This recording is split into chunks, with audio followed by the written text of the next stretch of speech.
Nimeona hii watu ya ODM anaitwa Junet Mohamed akisema watu ya Olkalau wamepewa goodies, wamekataa, hawana heshima kwa rais. Hizo goodies ziletwe kwetu.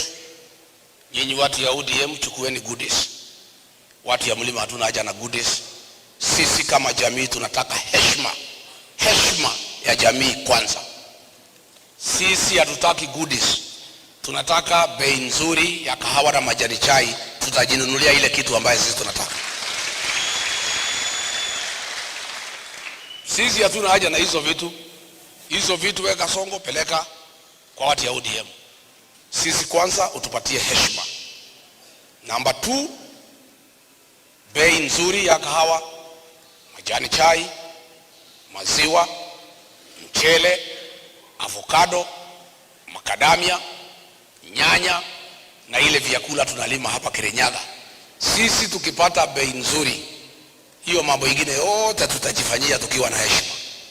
Hatuna haja na hizo vitu ya kupewa.